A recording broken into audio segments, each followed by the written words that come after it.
सोनू निगम ने जो कहा वो उनके अपने हिसाब से था। उनका यही कहना था कि यार मैं मुस्लिम नहीं हूँ, लेकिन मुझे बार बार क्यों अज़ान की आवाज़ सुननी पड़ती है। तो वो उनका ओपिनियन है, बट मैं भी यही कहूँगा कि यार लाउड स्पीकर का कम से कम यूज़ करो। और ज़्यादा बोलूँ क्योंकि मैं भी एक एक्टर हूँ, तो ज़्यादा बोलूँगा तो कंट्रोवर्सी ने क्रिएट हो। लेकिन सर उन्होंने कहा कि मंदिर हो, गुरुद्वारा हो, हर जगह इस तरह का आवाज़ आती है जी। लेकिन आज़ान, उन्होंने पर्टिकुलर एक धर्म के बारे में लोगों जिस तरह से बैकलैश हो रहा है सोशल मीडिया, आप क्या कहना चाहिए?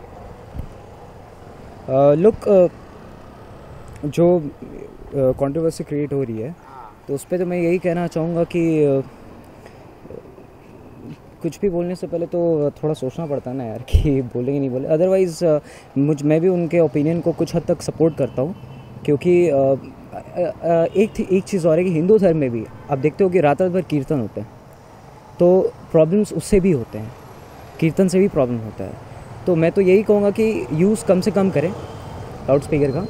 और सोनू निगम का भी कहना एक हद तक सही है। दूसरा सवाल मेरा है कि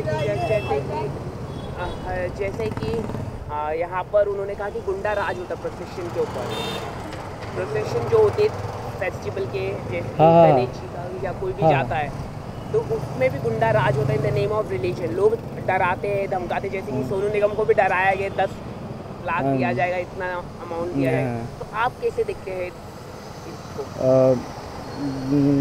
जहाँ तक फेस्टिवल्स की बात है तो हाँ, इंक्रोचमेंट अगर होता है पब्लिक को परेशानी होती है, जाहिर सी बात है। अभी जैसे कि अभी फेस्टिवल निकला ना कोई अभी हाल में, तो जो जुलूस होता है, मैंने देखा कि पूरा रोड जो है फुल था उस जुलूस से।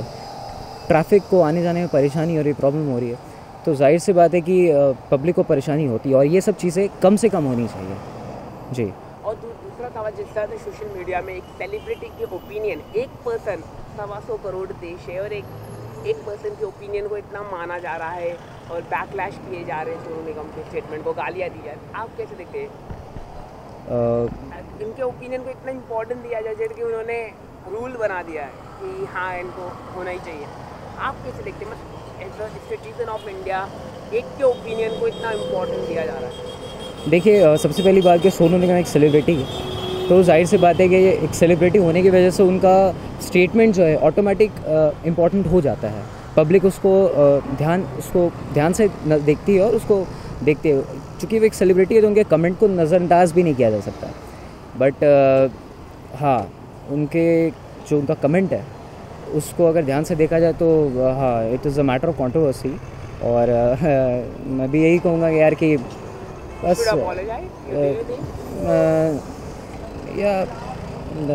look, it's up to him, and in my case I would say that there's no matter of apologization. He should not have to apologize. Yeah. Thank you so much, Dr. Thank you, sir. You can see in our website Bollywood. If it is happening, our channel will get. We are Okay. Then, what do you want to say regarding Sonu Nigam's statement? What he made? Actually, he made a wrong statement because as India is a traditional country and everybody believes in traditional religions, so everybody has their hope, like traditional religions are their hope. तो उस वजह से अगर सोनू निगम कहते हैं कि अज़ान या कोई भी गाना जो भी रिलेटेड टू टेम्पल्स और मोसाक्स है, तो ही इज़ रॉन्ग, क्योंकि उस हिसाब से बहुत सारे लोगों को उनका गाना भी नहीं पसंद आता है। बहुत सारे लोगों, तो वो उनके लिए शोर है, तो अब जैसे कि उनके लिए वो शोर है तो हमारे लिए उनका गाना भी शोर है, तो दिस इज़ रॉन्ग। उन्होंने कहा कि मेरे गाने तो रात के 10 बजे बंद हो जाते हैं, लेकिन ये तो सुबह 5 बजे चालू हो जाता है, जिससे दिक्कतें आती है। आपको नहीं लगता कि it should, whatever the religion do, whether it is a temple, gurdwara, it should be decibel level under noise pollution? Under noise pollution under the low level noise pollution. Actually देखा जाए तो अज़ान या गुरुद्वारे में जो भी चीज़ें होती है वो लोगों को बताने के लिए रहती है। जैसे कि जब भी गुरुद्वारों में भंडारा वगैरह भी होता है, बहुत सारी चीज़ होती है, तो लोगों को कैसे पता चलेगा, या लोगों को कैसे पता चलेगा कि हाँ नमाज का टाइम हो गया है? क्योंकि एवरीबडी इज़ कि हाँ नमाज जब भी होगा तभी, मतलब अज़ान होगी फिर नमाज के लिए जाएंगे। And second, he raise the point गुंडागर्दी, people do in the name of religion, threats, they do like you also get threat, like shaving, do the shave head and 10 lakhs you will get. Like people to give threats in the name of religion, traffic jam. What do you want to say regarding that? India is all about it only, man. Ki religion is everything for Indians and tradition is everything for the Indians. So as per me, if you're living in India, you have to bear these all things.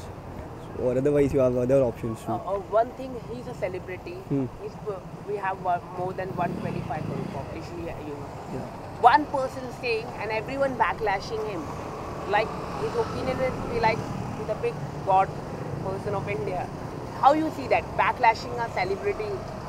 Because last time Amir Khan also gave the one statement on intolerance. India now is becoming an intolerance country because the Muslim people.